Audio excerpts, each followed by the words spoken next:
Assalamualaikum warahmatullahi wabarakatuh, mitra usaha, teman-teman sekalian.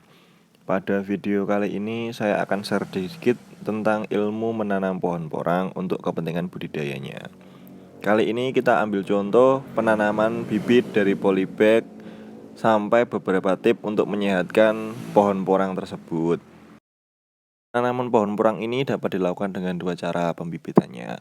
Bisa kita lakukan menggunakan umbi dan bisa kita lakukan dengan kataknya. Dan di sini porang kita taruh di tempat yang teduh karena pada dasarnya tanaman ini suka di bawah tempat yang teduh, cukup disinari matahari sekitar 30-40% saja. Karena emang habitat asli tumbuhan ini ada di bawah pohon-pohon besar yang cukup teduh.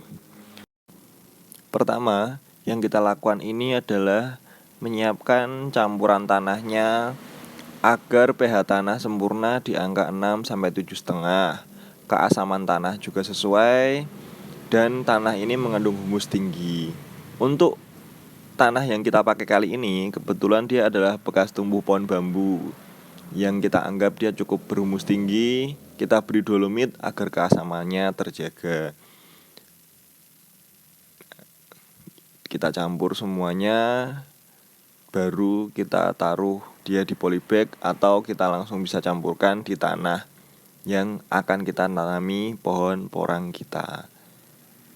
Untuk campurannya biasanya kita sesuaikan saja kebutuhan antara tanah, pupuk organik, dan dolomitnya.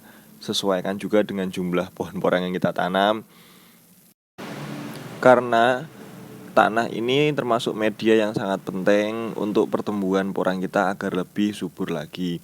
Jadi pH tanah yang sempurna, keasaman tanah yang cukup, dan humus yang tinggi itu akan membuat pohon porang kita jauh lebih tumbuh. Jadi tingkat keberhasilan untuk tumbuhnya lebih tinggi dan lebih subur. Oh ya teman-teman, selain kandungan tanah, lokasi tanam pohon juga sangat menentukan. Standar maksimal ketinggian untuk penanaman pohon ini di angka 0-600 di atas permukaan air laut. Jadi kalau terlalu dingin juga tidak baik untuk pohon porang, terlalu panas juga tidak baik. Jadi kita ambil contoh, kalau pohon porang ini kita tanam di tempat yang dingin, itu dia umbinya akan terlalu banyak mengandung air, jadi dia akan banyak rendemannya. Dan kalau kita tanam di bawah dataran rendah atau di angka 0-200 di atas permukaan air laut, dia juga tidak begitu baik karena nanti pohonnya akan cepat kuning dan membutuhkan perawatan ekstra. Jadi kita ambil tengah-tengah saja di angka 300-400 mdl, jadi sejuk dan cukup sinar matahari. Nah, setelah semua hal syarat-syarat agar sehatnya terpenuhi, kita bisa melakukan penanaman di lahan seperti ini, pemindahan dari polybag ke lahan yang lebih luas agar hasilnya lebih maksimal.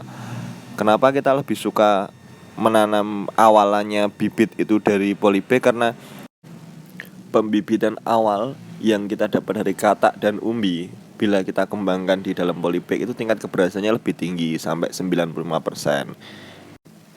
Berbeda sekali kalau kita menanam umbi dan kataknya langsung ke lahan yang luas.